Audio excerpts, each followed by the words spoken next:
My name's Dave Trudeau. I'm a retired wildlife biologist, and I'm also the current president now of 14 Mile Watershed Alliance. I work as a volunteer to promote shoreline protection and restoration, where every lake, that's an opportunity where every lakefront owner can contribute to improving our water quality here in Rome. I can come do a review of your property, see what practices might be the best fit, and in order to reduce runoff, improve infiltration, and reduce sedimentation into the lake. Can't hear you. Uh-oh, gotta eat the lake. Okay. If you have a more severe shoreline erosion problem because of the high wave energies, boat traffic, or our northwest winds, I'd like you to contact Anna James with Adams County Land and Water Conservation Department. Kyle mentioned Anna's involvement as a water specialist. She does a more comprehensive analysis with a score sheet type evaluation. So especially right at the water's edge, she does a good job of kind of making recommendations whether you need whether you can do something with vegetation, with the coconut fiber logs, or whether you actually need rock armor, those kinds of things. So I've got Anna's contact information back at my Healthy Lakes table. So I'd like to focus on the 5 practices covered by the DNR Healthy Lakes Grant Program. You can get up to $1,000 grant per practice in this DNR grant funding. It'll cover most, if not all, of your expenses. So this first practice I wanted to mention is native planting. This picture shows Gilman Beach Club that was taken in mid-June a couple years ago, showing the lupin in bloom. And the native grasses and flowers were planted to stabilize the hillside and promote infiltration and runoff to that site. So that's one of our sites, at least right there on Lake Sherwood.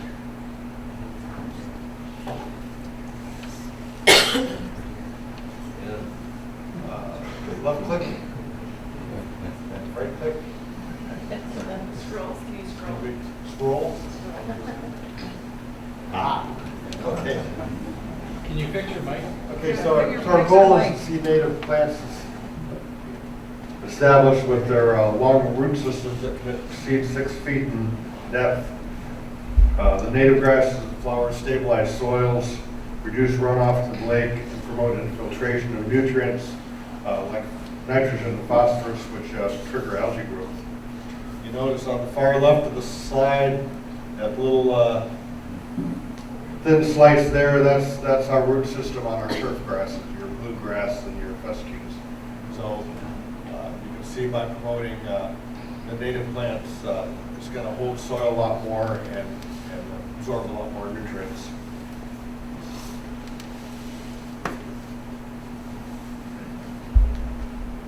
The native plantings that qualify for the Healthy Lakes Grant only need to be a minimum of 10 feet wide. So, back in the day, we were talking about 35-foot buffers, which are still the optimum, but it only needs to be a 10-foot buffer in order to qualify for the grant funding. So a native buffer provides a diverse structure of grasses and flowers, and they're used by birds and butterflies and different pollinators. So get a nice diverse mix.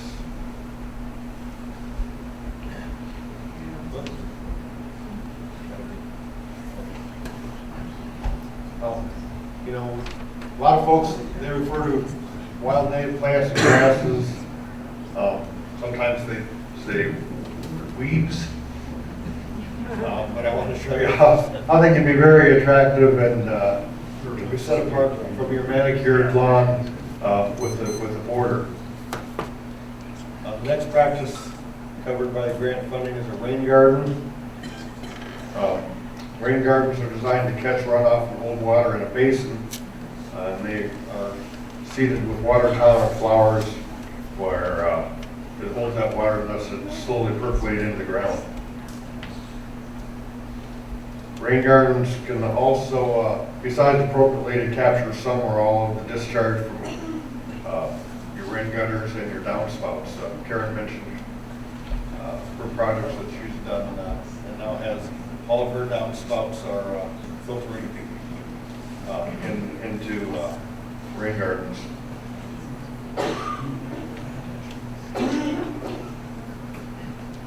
Another practice is a rock infiltration area, which works in some ways.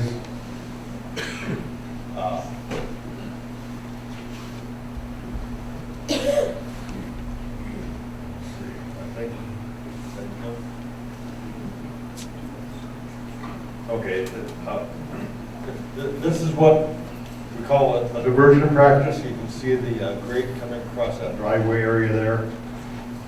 And diversion practices capture runoff from steep hillsides and berms, or your impervious surfaces like paved driveways. And then they divert that flow into an area where it can infiltrate. So it can be a diversion project can be combined with a wind garden or a rock filtration area.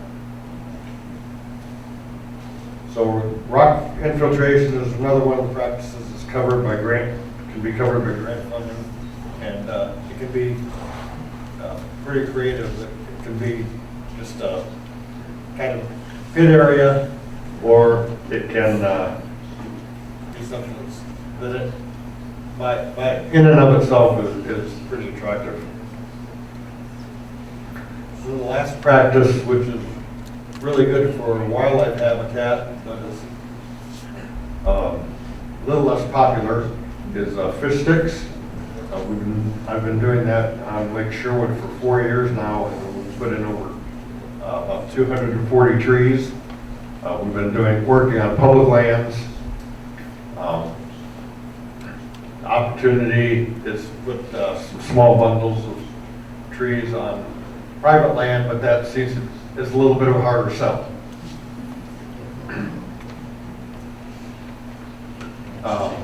So with fish sticks, we take freshly cut trees and anchor those at the shoreline, and this provides fish habitat, and they also help protect the shoreline from wave erosion.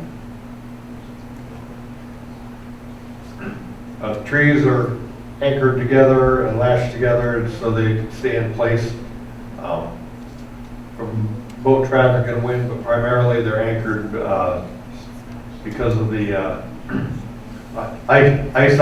ice movement in the spring. So they're anchored so they don't move.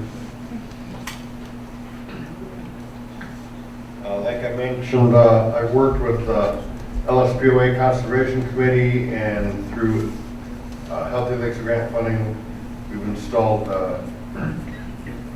230 trees of bundles of 5 along public, state, and county shoreline and the islands in Lake Sherwood. So in working at this scale, we utilize a contractor, but for a private owner with limited shoreline, even just a small bundle of trees, 3 to 5 trees would be really useful. We are seeing increased bluegill activity around these trees, both with catch and with their egg laying here this spring. So here's an aerial shot of one of the islands where we put the sticks. They're put in place during the winter over the ice, and then they drop in the water when your ice goes out. So kind of the important points to remember about this Healthy Lakes Grant Program is it offers financial assistance up to $1,000 per project.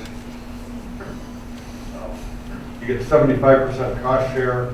Landowner contributes 25% to the grant, but that can also be your in-kind labor. And for everybody I've run into who has done a project that they've done their own labor, they've more than met their 25%. So I'm not going to paint quite as rosy a picture of it as Karen did, about put it in and forget it, but it is a labor of love, so. So the 5 practices involved are a 350 square foot native planting, rain garden, fish sticks, runoff diversion, and rock infiltration. And you may apply for multiple practices on a property. Each of those practices is eligible for the $1,000 match or reimbursement. And you have over 2.5 years to complete your project. Projects are awarded in May, and you have until December, 2 years later, to complete the project and submit your receipts. The individual landowner project application is submitted through a qualifying government unit, lake organization, or nonprofit. Some of these types of projects have been submitted to 14 Mile Watershed Alliance, and we've also worked closely with Tri-Lakes Management District in submitting grants for both Healthy Lakes and for some other surface waters like stream testing we're doing in the watershed. So if you're interested, come back and see me at the Healthy Lakes program. I can give you more information. And the deadline for the next grant cycle is November 1st of this year. So it would be starting a project in March or April of 2021. So 6 months of planning before you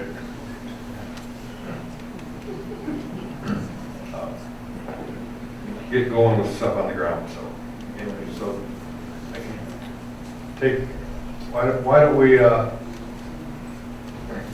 Why don't I invite you to come if you have questions and would like more information? Invite you to come see me back at the Healthy Lakes table there, and we've got rain simulator that's going to be going on outside. So if you haven't seen that before, I invite you to do that rather than just stand in line for lunch. We do have food for $2.50, so I think we can. We're not going to run out of food, so.